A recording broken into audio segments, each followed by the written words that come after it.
Hello everyone, welcome back to my channel. I am doctor Pooja और आप सबका स्वागत है मेरे चैनल इस पाठशाला में। आज हम लोग डिस्कस करेंगे यूट्रोफिकेशन, जो कि बहुत ही इंपॉर्टेंट टॉपिक है। One of the most asked questions में से है ये, जो CSIR exam, GATE exam plus different type के सभी एग्जाम्स में पूछा जाता है। BSc के स्टूडेंट्स, MSc के स्टूडेंट्स सभी इसको पढ़ते हैं।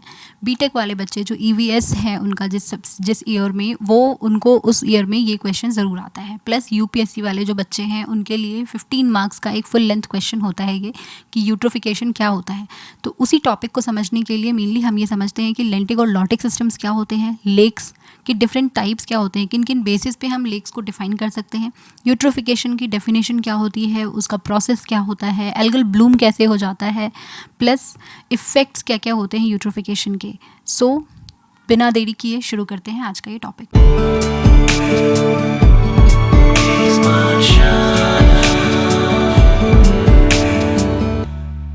तो सबसे पहले हमें ये समझना पड़ेगा कि लेंटिक सिस्टम और लॉटिक सिस्टम क्या होते हैं। ये जो टर्म्स हैं ये लेटिन टर्म्स हैं, ठीक है। ये भी लेटिन टर्म है और ये भी लेटिन टर्म से ही डिराइव्ड एक टर्म है। लेंटिक सिस्टम जो है वो लेंटस टर्म से आया है। लेंटस का मतलब होता है स्लो, और इसको हम बोल सकते हैं मोशनलेस। ये मोशनलेस दिखते हैं, ये एक्चुअली मोशनलेस होते नहीं हैं। जैसे कि अगर हम एग्जाम्पल लें इसमें, तो हम अगर बात करें लेक्स की, तो लेक्स जो हैं वो लेंटिक सिस्टम में आते हैं। लेंटिक का मतलब हो गया जो काफ़ी स्लोली मूव कर रहे हैं, राइट। और वहीं लोटस सिस्टम, ये जो लोटिक सिस्टम है, लोटिक सिस्टम जो है ये लेटिन टर्म से आया है, जिसका मतलब होता है लोटस। इसका मतलब रनिंग वाटर से है, ये वॉशिंग मतलब होता है इसका मेनली।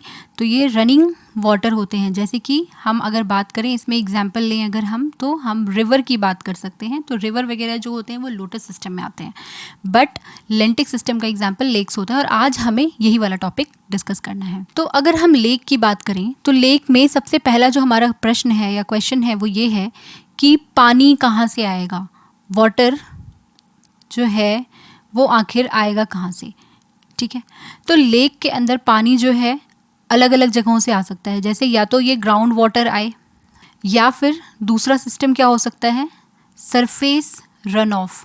सरफेस रन ऑफ का क्या मतलब होता है, सरफेस रन ऑफ का मतलब हुआ कि ये अगर यहाँ पे एक लेक जैसी कोई चीज़ आपने बना दी है, तो जैसे ही बारिश वगैरह होगी तो उसका पानी कहीं ना कहीं जा कर के तो इकट्ठा होगा। या आपने एग्रीकल्चर वगैरह फील्ड जो है वहाँ से जो पानी है वो रन ऑफ वाटर जो है, यानी कि पानी मिट्टी के साथ बहता हुआ कहाँ आएगा, इस लेक के अंदर आएगा। तो ये जो पानी है इसका रिप्लेनिश होता रहता है विद टाइम। थोड़ा बहुत इसमें जो भी इवेपोरेशन होती है उससे पानी लॉस भी होगा, बट जो है यहाँ पे पानी फिल भी होता रहता है, राइट। तो लेक्स जो है इसमें दो जगह से पानी आया, या तो ग्राउंड वाटर जो बहुत कम अमाउंट में होता है, बट सरफेस रन ऑफ से इसमें पानी ज़्यादा आता है। अब अगर सरफेस रन ऑफ आया है, जब हम बोल रहे हैं कि ये एग्रीकल्चरल ग्राउंड या एग्रीकल्चरल फील्ड से भी पानी लेकर आ रहा है, तो इट मीन्स ये अकेला पानी तो नहीं आएगा। यहाँ पे कुछ क्या आएंगे, फर्टिलाइजर्स। फर्टिलाइजर्स के अंदर क्या प्रेजेंट होते हैं, जो केमिकल्स प्रेजेंट होते हैं। तो ये यहाँ से क्या क्या लेकर आएगा, यहाँ से ये केमिकल भी लेकर आएगा। और क्या लाएगा, ये लाएगा मिनरल्स। जो मिनरल्स हैं सॉइल में प्रेजेंट, तो ये सॉइल जब इरोड होगा, सॉइल इरोजन जब होगा, तो ये इरोडेड सॉइल में से जो मिनरल्स होंगे उसको भी लेकर आएगा। तो इट मीन्स कि यहाँ पे क्या हो रहा है, यहाँ पे ये सरफेस वाटर से जब लेक में पानी आएगा तो वो फर्टिलाइजर यानी केमिकल्स को भी इंक्लूड करेगा, प्लस मिनरल्स को भी इंक्लूड करेगा, राइट। तो क्योंकि इतनी सारी डाइवर्स चीज़ें हो रही होती हैं लेक्स में, तो इसीलिए हमें ना सबसे पहले इम्पॉर्टेंट है ये समझना कि लेक्स को हम डिफाइन कैसे कर सकते हैं, यानी डिवाइड किन किन बेसिस पे कर सकते हैं। तो इसको डिफाइन या डिवाइड करने के लिए हम इसको सेलिनिटी के बेसिस पे भी डिवाइड कर सकते हैं। सेलिनिटी क्या होता है, डिजॉल्व्ड सॉल्ट। जो डिजॉल्व्ड सॉल्ट का कॉन्सेंट्रेशन प्रेजेंट होता है inside the water, that is called a salinity, ठीक है। तो अब हमें ये पता है डिजॉल्व्ड सॉल्ट है, तो यहाँ पे जैसे हम यहाँ पे ppm में इसको देखेंगे, ppm इज पार्ट्स पर मिलियन, पार्ट्स पर मिलियन, ठीक है। यानी 1 लीटर में कितना mg सॉल्ट डिजॉल्व है, उसके बेसिस पे हम यहाँ पे इसको डिफाइन कर रहे हैं। तो लेक्स जो है वो दो तरह की हो सकती हैं, या तो वो फ्रेश वाटर हो और या फिर वो ब्रैकिश वाटर हो। ब्रैकिश वाटर जो होते हैं वो होते हैं mixture of fresh water, fresh water को भी यहाँ मैं FW लिख रही हूँ, प्लस सॉल्ट वाटर, ठीक है। तो ये ब्रैकिश वाटर होते हैं, ठीक है। जो फ्रेश वाटर लेक्स होंगे उनका जो सॉल्ट का कॉन्सेंट्रेशन होगा that will be less than 1000 ppm, ठीक है। 1000 से कम अगर ppm है तो वो फ्रेश वाटर लेक्स माने जाएंगे। ब्रैकिश वाटर अगर हम लेक की बात करें, इसमें 1000 से 3000 ppm तक का सॉल्ट प्रेजेंट होगा। क्लियर है। तो ये है lakes on the basis of salinity. और किन चीज़ों के बेसिस पे हम लेक्स को डिफाइन कर सकते हैं? लेक्स को हम डिफाइन कर सकते हैं on the basis of nutrients. तो उसमें सबसे पहला आता है हमारा ओलिगोट्रॉपिक, दूसरा होता है मीजोट्रॉपिक एंड तीसरा होता है यूट्रोपिक। तो ये हमारा टारगेट है आज के टॉपिक का। तो ओलिगोट्रॉपिक, ओलिगोज का मतलब होता है लो, मिनिमम और लो। तो ओलिगोज जो है यहाँ पे लो न्यूट्रिएंट्स प्रेजेंट होंगे इस वाले लेक्स में। ठीक है, लो न्यूट्रिएंट्स प्रेजेंट होंगे। मीज़ो का मतलब होता है मॉडरेट, तो इट्स मीन्स कि यहाँ पे क्या होंगे, moderate amount of nutrients present होंगे। तो ये मॉडरेट न्यूट्रिएंट्स होंगे। यू जो टर्म है EU, यू का मतलब होता है ट्रू। आप लोगों को अगर यू याद रखना है तो आप ऐसे भी याद रख सकते हो, प्रोकैरियोटिक, यूकैरियोटिक। प्रो का मतलब होता है प्रिमिटिव, यू का मतलब होता है ट्रू। तो प्रिमिटिव कैरियॉन्स यानी कि जिनमें प्रिमिटिव न्यूक्लियस हो, वैसे ही हमने वहाँ बोला था कि यू कैरियॉन्स जिसमें ट्रू न्यूक्लियस हो। उसी तरीके से यूट्रोपिक का मतलब हो गया ट्रू, यानी कि इसमें बहुत ज़्यादा अमाउंट में हाई अमाउंट ऑफ न्यूट्रिएंट्स जो होंगे, high nutrient amount will be present in case of eutrophic lakes. ये एक ग्रीक टर्म है, इसको हम एक ग्रीक टर्म बोल सकते हैं। और ये आया किससे है? यूट्रोफिया से। यूट्रोफिया जो है इस टर्म का मतलब होता है हेल्दी और एडिक्वेट न्यूट्रिएंट्स, एडिक्वेट न्यूट्रिएंट्स यानी हेल्दी अमाउंट या एडिक्वेट अमाउंट में अगर न्यूट्रिएंट्स होते हैं तो उसको बेसिकली हम यूट्रोफिया बोलते हैं। और ये ग्रीक टर्म है। यूट्रोफिकेशन होता क्या है? ये एक ऐसा प्रोसेस है जिसमें जो लेक है वो it becomes highly enriched with the nutrients. ठीक है, the process by which lake becomes highly enriched with the nutrients. तो this is the process by which lake जो है वो बहुत ज़्यादा न्यूट्रिएंट रिच हो जाता है, राइट। तो यूट्रोफिकेशन को भी ना हम मल्टीपल टाइप्स में डिफाइन कर सकते हैं। Eutrophication can be natural eutrophication और other one is cultural eutrophication. Natural eutrophication नाम से ही पता चल रहा है कि नेचुरली हो रहा है, किसी ह्यूमन का इसमें कोई लेना देना नहीं है। क्योंकि कोई भी एक चीज़ अगर बनती है नेचर में तो उसकी ना एक पर्टिकुलर एज होती है, चाहे हम हो, चाहे कोई भी तरह का एनिमल हो, या फिर लेक्स ही क्यों ना हो, लेक्स और रिवर्स ही क्यों ना हो। तो मेनली जो अगर कोई लेक है तो उसमें क्या होगा, उनका एक अपना एजिंग का प्रोसेस होगा, मतलब विद टाइम वो एज करेंगे। तो नेचुरल का मतलब हो गया लेक की जो एजिंग है, लेक में एजिंग होगी occurs due to natural process. ठीक है, नेचुरल प्रोसेस से अगर लेक में एजिंग हो रही है तो उसको हम नेचुरल एजिंग बोलेंगे। यहाँ पे क्या होगा, धीरे धीरे पानी या सरफेस रन ऑफ से जो पानी आएगा वो क्या करेगा, वो वहाँ पे सेडिमेंट करेगा और उसकी वजह से क्या होगा, लेक जो है वो बूढ़ा होना शुरू हो जाएगा या लेक जो है वो एज करना शुरू करेगा। बट कल्चरल एजिंग जो होती है इसको हम बोलते हैं मेनली मैन मेड एजिंग। तो ये जो है ये ह्यूमन का किया धरा है। इसमें कल्चरल एजिंग के डिफरेंट सोर्सेज हो सकते हैं, उसको हम बोलते हैं या तो वो पॉइंट सोर्सेज हों या फिर वो नॉन पॉइंट सोर्सेज हों। नॉन पॉइंट सोर्सेज और पॉइंट सोर्सेज का क्या मतलब हुआ? पॉइंट सोर्सेज जिनका हम पता लगा सकते हैं कि अच्छा ये पर्टिकुलर एग्रीकल्चरल फील्ड से ये वाले और ये वाले, से फॉर एग्जांपल ABC, ये 3 तरह के फर्टिलाइजर्स जो हैं वो पर्टिकुलर फील्ड से आ रहे हैं और इट मीन्स कि ये जो है ये पॉइंट सोर्सेज हैं। नॉन पॉइंट सोर्सेज जिनका हम पता नहीं लगा सकते कि ये कहाँ से आया है, ये वाला जो न्यूट्रिएंट रिच पानी है वो कहाँ से आ रहा है। तो इस तरह के जो सोर्सेज होते हैं उनको हम नॉन पॉइंट सोर्सेज बोलते हैं। तो मैन मेड या कल्चरल यूट्रोफिकेशन जो होता है ये ज़्यादा डिजास्ट्रस होता है। तो ये मेनली हुआ ह्यूमन की एक्टिविटीज़ की वजह से। ठीक है, अब इसमें क्या क्या आ सकता है? इसमें आ सकता है एग्रीकल्चरल रन ऑफ, ठीक है, यानी एग्रीकल्चर वाला जो पानी होता है वो आ सकता है। वेस्ट वाटर, जो डिफरेंट टाइप का वेस्ट वाटर हम जनरेट कर रहे हैं अपनी अलग अलग एक्टिविटीज़ के थ्रू, तो वेस्ट वाटर भी that will also come under this category. तो जब कल्चरल एजिंग होती है ना तो एक्सेस एक्यूमुलेशन होता है, एक्सेस एक्यूमुलेशन होगा, किस चीज़ का यहाँ पे एक्यूमुलेशन होगा, एक्यूमुलेशन ऑफ न्यूट्रिएंट्स, ठीक है। एक्सेस न्यूट्रिएंट्स के एक्यूमुलेशन की वजह से क्या होगा, एजिंग प्रोसेस जो है,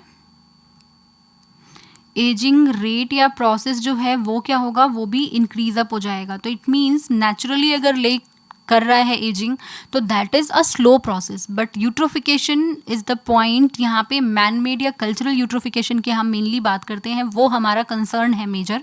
तो उसमें क्या होता है, एक्सेस एक्यूमुलेशन होती है न्यूट्रिएंट की, और वो एजिंग का रेट जो है वो उसको बहुत फास्टन अप कर देते हैं, ठीक है। अगर हम प्राइमरी सोर्स ऑफ न्यूट्रिएंट की बात करें तो यहाँ पे हम मेनली बात कर रहे होते हैं दो न्यूट्रिएंट्स की, that is nitrogen and phosphorus, nitrogen and phosphorus, ठीक है। तो ये जो दो न्यूट्रिएंट्स हैं हम इनकी बात कर रहे होते हैं। ये जो दोनों न्यूट्रिएंट्स हैं ये आएंगे कहाँ से, ये मोस्टली कहाँ से आते हैं, एग्रीकल्चरल फील्ड से। तो ये एग्रीकल्चरल रन ऑफ से आएंगे। तो ये एग्रीकल्चरल फील्ड से जो ये वाले न्यूट्रिएंट्स आएंगे ये जाएंगे कहाँ पे, ये जाएंगे लेक्स में, ठीक है। और लेक्स में जब ये जाएंगे तो they will cause what, eutrophication का प्रोसेस, ठीक है। तो इसकी वजह से क्या होगा, यूट्रोफिकेशन बहुत फास्ट होगा। ये मैनमेड या कल्चरल यूट्रोफिकेशन, हम आगे जो भी कुछ डिस्कस कर रहे हैं हम कल्चरल यूट्रोफिकेशन के बारे में बात कर रहे हैं, ठीक है। अब हमारे पास एक क्वेश्चन आता है कि हम यूट्रोफिकेशन को पहचानेंगे कैसे, हमें कैसे पता चलेगा कि ये लेक में यूट्रोफिकेशन हो चुका। ये जो चीज़ आप देख रहे हैं स्क्रीन पे, ये वाला ऐसा सिचुएशन आपने कहीं ना कहीं देखा होगा। ये जो ग्रीन ग्रीन कलर का आपको उसके ऊपर दिखाई दे रहा है ना, this is called as algal bloom. तो ये जो एल्गल ब्लूम है ना, algal bloom, this will define कि ये लेक जो है बुरी तरीके से यूट्रोफाइड हो चुका है, इसमें यूट्रोफिकेशन बहुत फास्ट और बहुत ज़्यादा हुई है। तो एल्गल ब्लूम जो है वो सबसे बड़ा मार्कर होता है जब हम देखना चाहते हैं कि कोई लेक में यूट्रोफिकेशन हुई है या नहीं हुई है। ब्लूम जो होता है, इस टर्म का क्या मतलब होता है, ब्लूम टर्म का मतलब होता है अनकंट्रोल्ड ग्रोथ, ठीक है, अनकंट्रोल्ड ग्रोथ। क्योंकि पानी में ऐसा तो नहीं है कि एल्गी नहीं रहेगा, पानी में एल्गी तो होगा ही ना, लेकिन अगर अचानक से बिकॉज ऑफ हाई न्यूट्रिएंट्स अगर बहुत ज़्यादा अनकंट्रोलेबल ग्रोथ हो जाए तो हम उसको मेनली बोलते हैं एल्गल ब्लूम, ठीक है, जहाँ पे एल्गी, बहुत सारी एल्गी का ग्रोथ हो जाता है। अदरवाइज एल्गी के जो फीचर्स हैं वो क्या है, एल्गी क्या होते हैं, एल्गी जो है ये माइक्रोस्कोपिक ऑर्गेनिजम्स होते हैं, ठीक है, माइक्रोस्कोपिक ऑर्गेनिजम्स होंगे ये, और ये रहते कहाँ हैं, living in the aquatic environment, living in the aquatic environment, plus they are going to produce what, they are going to do photosynthesis, photosynthesis करते हैं ये because of the presence of sunlight, sunlight को utilise करके ये photosynthesise करते हैं और ये फूड बनाते हैं जैसे प्लांट्स करते हैं। लेकिन जब सडन ग्रोथ हो जाता है ना, उसको हम एल्गल ब्लूम बोलते हैं, तब वो थोड़ा डिजास्ट्रस हो जाता है। कैसे डिजास्ट्रस होगा, उसका क्या फ़र्क पड़ेगा, अगर लेक में बहुत ज़्यादा एल्गी है तो उससे क्या फ़र्क आएगा, ये सोचा है आपने कभी। और एल्गल ब्लूम जो है, अब ये जो ब्लूम वाली चीज़ है ना, ये कब होगी, ब्लूम तभी होगा जब वाटर जो है वो वार्म हो, water is warm, slow moving, water का मूवमेंट जो है वो ज़्यादा फास्ट नहीं है, यहाँ पे पानी जो है वो स्लो मूविंग है, वार्म है, प्लस फुल ऑफ न्यूट्रिएंट्स हो, तभी ये क्या होगा, ये आउट ऑफ कंट्रोल ग्रो करते हैं। और जब एल्गल ब्लूम होता है तो ये जो है ये it is visible bye naked eye, visible bye naked eye, जैसा कि आप इस वाली फ़ोटो में देख सकते हैं कि यहाँ पे क्या हो रहा है, आप यहाँ पे इसको ग्रीन कलर का देख सकते हैं, दिस थिंग्स, ये जो ग्रीन ग्रीन है ये सारा ब्लूम है, एल्गी का ब्लूम है। ये एल्गी जो है, आपको क्या लगता है सिर्फ ग्रीन कलर का होता है, नहीं, एल्गी जो होता है वो ग्रीन, ब्राउन, रेड, अलग अलग कलर्स का हो सकता है। जैसे कि आपने रेड टाइड्स के बारे में सुना होगा, रेड टाइड्स जो है एक मिसनोमर है, रेड टाइड्स जो हैं वो बेसिकली रेड कलर का सिर्फ टाइड नहीं होता है, तो वो हम एक कभी नेक्स्ट टॉपिक में डिस्कस करेंगे रेड टाइड्स के बारे में। तो वैसे ही एल्गी जो है वो ग्रीन, ब्राउन या रेड कलर के हो सकते हैं। और प्लस ब्लूम जो होता है, bloom can occur in lakes, rivers and marine water में भी हो सकता है, एंड मरीन वाटर। तो ये ज़रूरी नहीं है कि ब्लूम जो है सिर्फ लेक्स में ही होगा, ये कहीं पर भी हो सकता है, लेक्स में हो सकता है, रिवर में हो सकता है, मरीन वाटर में हो सकता है, तो ये कहीं अलग अलग जगह पे होता है। ठीक है, अब हम जरा समझते हैं कि एल्गल ब्लूम जो है वो है क्या चीज़, ये पूरा का पूरा प्रोसेस क्या है। इसमें देखिए ये सिंपल एक सूरज बना हुआ है जो सनलाइट पेनिट्रेट करता है वाटर के अंदर। हमें ये पता है कि जो सनलाइट है वो पेनिट्रेट करता है, अलग अलग लेवल्स पे जाता है। टॉप लेयर पे सबसे ज़्यादा पेनिट्रेशन होती है, बॉटम पे कम पेनिट्रेशन होती है, depending upon the depth of the lake. Plus यहाँ पे आपको ये भी पता है कि जो भी डिजॉल्व्ड ऑक्सीजन प्रेजेंट होते हैं लेक के अंदर या किसी भी वाटर बॉडी में, वो कहाँ से आते हैं, वो जो वहाँ बाहर की तरफ जो ऑक्सीजन है वो अंदर वाले ऑक्सीजन के साथ मिक्सिंग करता रहता है और ये पानी में ऐसे ऐसे सर्कुलेट होता रहता है।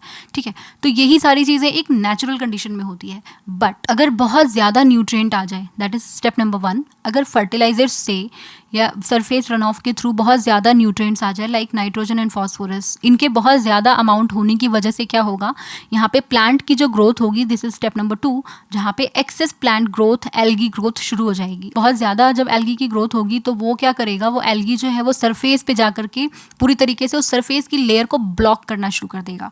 तो जैसे ही सरफेस की लेयर पे यहाँ पे बहुत ज़्यादा अमाउंट ऑफ एल्गी यहाँ पे डिपॉजिट होना शुरू हुआ, और ये जो एल्गल ब्लूम है यानी स्टेप नंबर 3, उसमें जब एल्गल ब्लूम होगा तो उसकी वजह से क्या होगा, लाइट का पेनिट्रेशन कम होगा, प्लस ऑक्सीजन का लेवल कम हो जाएगा। वहाँ पे क्या होगा, पूरा का पूरा जो सरफेस लेयर है वो तो कवर्ड है एल्गी से। अब एल्गी ने ना सनलाइट को ही नहीं आने देना। अब सनलाइट नहीं आ रही है तो पानी यहाँ पे प्लस ऑक्सीजन भी नहीं आ रहा, तो सनलाइट और ऑक्सीजन नहीं आने की वजह से क्या होगा, अब जो इसके अंदर प्लांट्स का फॉर्मेशन होना था वो तो होना बंद होना शुरू हो जाएगा, क्योंकि यार सही अमाउंट ऑफ सनलाइट नहीं आ रही है। तो कुछ एल्गी खुद भी तो डेड, उनकी भी तो डेथ होगी। तो जब एल्गी या प्लांट्स या कोई भी एनिमल्स जिनको सनलाइट प्रॉपर चाहिए होता है और उनको सनलाइट नहीं मिल रहा है, इन दैट सिनेरियो क्या होगा, डिकम्पोजिशन होना शुरू हो जाएगा। अब यहाँ पे जब डेड बॉडीज़ हैं वो डिकम्पोज होना शुरू होंगी बॉटम पे। अब जब यहाँ पे डिकम्पोजिशन होगा तो आपको ये पता है कि जब डिकम्पोजिशन होती है तो उस वक्त भी ऑक्सीजन जो होता है वो क्या होता है, यूटिलाइज हो रहा होता है। तो इन दैट सिनेरियो अब आप सोचो कि यहाँ पे एक तो ऑलरेडी लाइट की कमी थी प्लस ऑक्सीजन की कमी थी, अब यहाँ पे क्या हो रहा है, अब यहाँ पे डिप्लीशन की वजह से, यहाँ पे जो डिकम्पोजिशन है उसकी वजह से ऑक्सीजन का डिप्लीशन और बढ़ जाएगा, मतलब बायोलॉजिकल ऑक्सीजन डिमांड जो है वो बढ़ जाएगा, क्योंकि हमें पता है BOD जो है यहाँ पे इस केस में इंक्रीज करेगा। क्यों? क्योंकि यहाँ पे डिजॉल्व्ड ऑक्सीजन का लेवल जो है वो क्या हो रहा है, वो कम हो रहा है। तो जैसे ही डिजॉल्व्ड ऑक्सीजन का लेवल कम होता है वैसे ही बायोलॉजिकल ऑक्सीजन डिमांड जो है वो इंक्रीज करती है। ये दोनों इन्वर्सली प्रोपोर्शनल होते हैं। इन दैट सिनेरियो यहाँ पे अब क्या होगा, अब DO कम हुआ, BOD बढ़ा, इट मीन्स कि एनिमल्स जो है उनको प्रॉपर ऑक्सीजन नहीं मिलेगा, तो there will be few organisms जो बिना प्रॉपर ऑक्सीजन की वजह से क्या होगा, उनकी डेथ होनी शुरू हो जाएगी। तो इसीलिए step number 5 is death of organisms. तो there will be so many number of organisms जिनकी डेथ होनी शुरू हो जाएगी। अच्छा, अब हम बात करते हैं कि फूड चेन या फूड वेब की हम बात करते हैं। तो से फॉर एग्जाम्पल अगर यहाँ पे कोई ऑर्गेनिज्म है 1, 2 और ऑर्गेनिज्म नंबर 3, ठीक है, 1 के ऊपर 2 फीड कर रहा है, 2 के ऊपर 3 फीड कर रहा है, तो हम अगर ये बोल रहे हैं कि ये जो 2 नंबर वाला ऑर्गेनिज्म है ना, ये इसको ऑक्सीजन ज़्यादा चाहिए होता है और सडनली ऑक्सीजन की डिप्लीशन की वजह से ये वाले जो हैं ये एलिमिनेट हो जाएंगे। तो आप सोचिए इसका नंबर तो बहुत ज़्यादा हो जाएगा ना, क्योंकि इसको खाने वाले लोग कम हो गए, राइट। और वहीं 3rd नंबर वाला जो है इसका नंबर भी कम होना शुरू हो जाएगा। क्यों? क्योंकि इनको फूड नहीं मिल रहा है। तो this way this is going to disturb the food chain or food web of the water body, and that's why eutrophication is very very dangerous, and eutrophication can lead to disastrous changes in the lake plus aquatic water bodies. So that's why eutrophication बहुत ज़्यादा एक concern का topic होता है और ये बहुत ज़्यादा इंपॉर्टेंट है and we need to understand about it. So अगर मैं आपको इसके बारे में बताऊं और अगर आपको कुछ मैं बोलूं कि आप इसके बारे में अगर शॉर्ट नोट लिखना चाहें तो आप लिख सकते हैं। तो वही हम कह सकते हैं कि एल्गल ब्लूम, आई होप आपको ये पॉइंट अभी तक समझ आ गया होगा। तो एल्गल ब्लूम के बारे में अगर मैं डिस्कशन करूँ या डिटेल में लिखना चाहूँ तो यहाँ पे मैं पहला पॉइंट लिखूँगी, it leads to, I mean हम यहाँ पे सारी चीज़ें इसके लीड्स टू से है, मतलब इसकी वजह से क्या क्या होगा हम वो बात कर रहे हैं। तो it leads to low penetration of sunlight, sunlight का पेनिट्रेशन क्या हुआ, कम हो गया। Restricts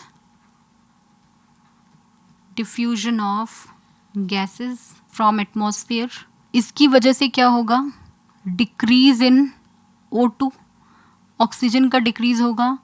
death of organisms, oxygen का जब डिक्रीज होगा तो ऑर्गेनिजम्स की क्या होगी, डेथ होगी। यहाँ पे अब यानी क्योंकि ऑक्सीजन की कमी हो गई तो ये एक एनेरोबिक कंडीशन हो गई, राइट, एनेरोबिक कंडीशन। तो अब इस एनेरोबिक कंडीशन में हमें क्या पता है कि देर आर फ्यू बैक्टीरियाज जो एनेरोबिक कंडीशन में ब्लूम करते हैं, मतलब वो सर्वाइव कर सकते हैं। तो इसकी वजह से क्या होगा, प्रमोट्स बैक्टीरियल ग्रोथ। अब ये जो बैक्टीरियाज है ना, ये भी ऐसे बड़े अच्छे से बैक्टीरियाज नहीं है, ये जो है ये टॉक्सिन प्रोड्यूसिंग बैक्टीरियाज है। तो they are going to do what, they are going to produce toxins. Toxins मतलब जहर, तो ऐसी चीज़ें जिससे कि दूसरे लोगों को नुकसान हो, ऐसे केमिकल्स, राइट। तो they are going to produce toxins, और ये टॉक्सिन्स की वजह से क्या होगा, it leads to death of organisms, death of aquatic organisms. तो एक्वेटिक ऑर्गेनिजम्स की क्या होगी, यहाँ पे डेथ होनी शुरू हो जाएगी, राइट। और ये जो टॉक्सिक ऑर्गेनिजम्स है ना, इससे सिर्फ एनिमल्स की डेथ, ये जो ऑर्गेनिजम्स जो वाटर बॉडी में रह रहे हैं सिर्फ उनकी डेथ नहीं होती। एक्चुअली ये जो टॉक्सिन्स हैं ये एयर में भी सर्कुलेट करते हैं। तो जब ये एयर में जाएगा तो वहाँ आसपास के सराउंडिंग में जो ह्यूमन्स रह रहे हैं या वहाँ जो बर्ड्स हैं, तो ह्यूमन्स हो गई, यहाँ की बर्ड्स हो गई, ये भी तो इसी एयर को इनहेल करेंगे ना। तो जब ये इस एयर को इनहेल करेंगे तो they are also going to undergo different kind of respiratory disorders. तो वो वहाँ पे न्यूरोटॉक्सिन्स भी कई बार प्रोड्यूस करते हैं, ऐसे टॉक्सिक केमिकल जो आपके न्यूरॉन्स को डैमेज कर सकें। तो इस तरह के जो चेंजेस होते हैं वो एल्गल ब्लूम की वजह से हो सकते हैं, ठीक है, डिपेंडिंग ऑन कि किस किस तरह का और उनको न्यूट्रिएंट मिला है वहाँ पे। जैसे कि सिर्फ यहाँ पे हम एल्गी की बात नहीं कर रहे, मान लो cyanobacterias, there are different kind of cyanobacterias जो बहुत ही ज़्यादा डेंजरस होते हैं। तो जब वो वाले साइनोबैक्टीरियाज का नंबर बढ़ेगा तो वो और ज़्यादा toxic amount of substances produce करेंगे। तो हम सिंपल सा फंडा ये भी समझ सकते हैं इस वाले डायग्राम में कि हमने बोला था कि यहाँ पे फूड वेब की हम जब बात कर रहे थे, तो मान लो कुछ ऐसे भी तो ऑर्गेनिजम्स हैं ना जिसको ह्यूमंस भी खाते हैं। तो अगर यहाँ पे कोई ऐसी टॉक्सिक मटेरियल, ऐसी वाली चीज़ जाकर के एक्यूमुलेट हो गई किसी ऑर्गेनिज्म में, वो वहाँ पे मान लो बायोडिग्रेड नहीं हुई, तो इन दैट केस हम जब उसको खाएंगे तो हमारे अंदर भी वो टॉक्सिन पहुँच जाएगा। So that's how eutrophication is working and doing disasters, right. फिर आज का हमारा इसमें ही लास्ट जो पॉइंट है वो ये है कि इसके इफेक्ट्स क्या क्या हो सकते हैं, यूट्रोफिकेशन की वजह से क्या क्या चेंजेस आएंगे, राइट। तो सबसे पहले तो ये होगा कि change in the ecosystem of the lake. Ecosystem में कैसे चेंज आएगा, अगर हम इकोसिस्टम के चेंज की बात करते हैं तो इकोसिस्टम में तो चेंज आएगा ही ना, क्योंकि जैसे जैसे पानी रन ऑफ, जो ये रन ऑफ वाटर है, ये जैसे जैसे आएगा ये जाकर के क्या करेगा, ये बॉटम में सेडिमेंट करेगा, इंक्रीज करेगी, यानी कि जो लेक है उसके सेडिमेंट पे बहुत ज़्यादा, अब यहाँ पे उसकी जो बॉटम है लेक की वहाँ पे बहुत ज़्यादा सेडिमेंट्स होंगे।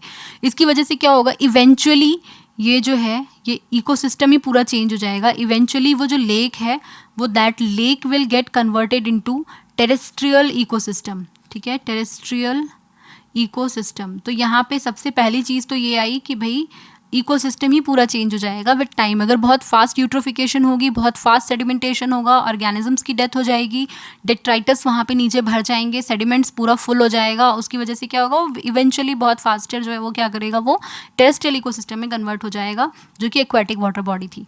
प्लस सेकेंड चीज़, डिक्रीज इन बायोडाइवर्सिटी। बायोडाइवर्सिटी तो डिक्रीज करना ही है, ऑब्वियस है। बायोडाइवर्सिटी इज बायोलॉजिकल डाइवर्सिटी, कितने डिफरेंट टाइप के ऑर्गेनिजम्स या स्पीशीज़ वहाँ पे सर्वाइव करती हैं, that is called as biodiversity. तो वो जो बायोडाइवर्सिटी है वो तो डिक्रीज करेगी ही, क्योंकि जैसे जैसे एल्गल ब्लूम बढ़ेगा, एल्गल ब्लूम होने की वजह से क्या होगा, ऑर्गेनिजम्स की डेथ तो होगी ना। तो ऑर्गेनिजम्स की यहाँ पे क्या हो रही है, डेथ हो रही है, ऑर्गेनिजम्स की डेथ हो रही है। प्लस जैसे से फॉर एग्जांपल कोई प्रीडेटर है, मैं एक एग्जांपल देती हूँ आपको, कोई एक प्रीडेटर है, इसको सनलाइट चाहिए होती है, ठीक है। इसको सनलाइट क्यों चाहिए, क्योंकि ये प्रीडेटर है, ये क्या करता है, अपना कैच करता है प्रे। तो प्रीडेटर सनलाइट जब होगी तो ये प्रे को कैच करेगा, और जब आप सनलाइट को ही ब्लॉक कर दोगे, जब ये सनलाइट ही नहीं मिल रही है तो ये प्रे को कैच कर पाएगा क्या, तो ये भी तो नहीं कर पाएगा ना।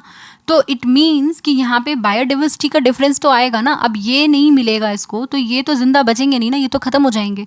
तो प्रेडेटर्स का नंबर तो वहाँ डिक्रीज होता चला जाएगा। तो जैसे ही ये वाली चीज़ होगी, इसकी वजह से क्या होगा, बायोडाइवर्सिटी में भी चेंजेस आएंगे, ठीक है। प्लस टॉक्सिन के बारे में हमने डिस्कस किया कि एल्गी जो होती हैं इनकी भी तो डेथ होगी। एल्गी की जब डेथ होती है तो डिफरेंट टाइप के न्यूरोटॉक्सिन्स, साइटोटॉक्सिन्स जो है वे प्रोड्यूस करते हैं, ठीक है, साइटोटॉक्सिन्स। तो ये डिफरेंट टाइप के जब टॉक्सिन्स को प्रोड्यूस करेंगे तो वो सारी चीज़ें जो है वो एयर में सर्कुलेट होंगी या वाटर बॉडी में भी सर्कुलेट होंगी, और उसकी वजह से टॉक्सिसिटी क्या होगी, इंक्रीज़ हो जाएगी। जैसे ही टॉक्सिसिटी इंक्रीज़ हुई, अगेन वही बात, डेथ ऑफ ऑर्गेनिजम्स या डिक्रीज इन बायोडाइवर्सिटी। प्लस वहाँ पे डिफरेंट टाइप्स की स्पीशीज का इन्वेजन होगा। जैसे हमने बोला कि एनारोबिक कंडीशन अब बनती जा रही है, जैसे ही ये एनारोबिक कंडीशन बनती जा रही है तो कुछ ऑर्गेनिजम्स ऐसे होंगे जिनको बहुत ज़्यादा ऑक्सीजन नहीं चाहिए होता है, तो उनका नंबर वहाँ पे इंक्रीज होता जाएगा।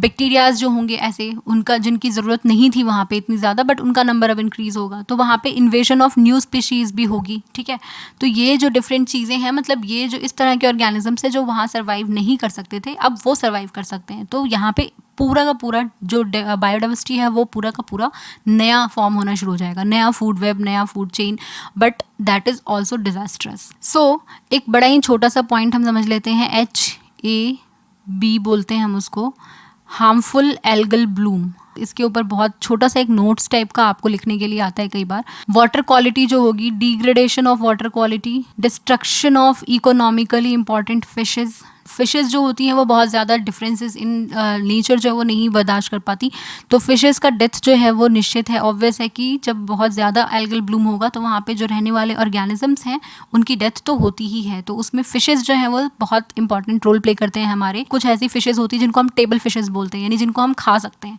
तो वो जो टेबल फिशेज़ होती हैं उनका नंबर जब डिक्रीज़ करेगा तो ऑब्वियस है कि आपका जो मार्केट है वो भी तो डाउन जाएगा ना। उस पर्टिकुलर एरिया में जो चीज़ें मिल रही थी वो नहीं मिल रही हैं, तो हम बाहर से मंगाएंगे, तो हमारे लिए तो वो इकोनॉमिकली चीप नहीं हुआ, वो हमारे लिए एक्सपेंसिव हो गया, तो उस पर्टिकुलर प्लेस के लिए, उस पर्टिकुलर सिटी के लिए वो एक्सपेंसिव हो जाएगा।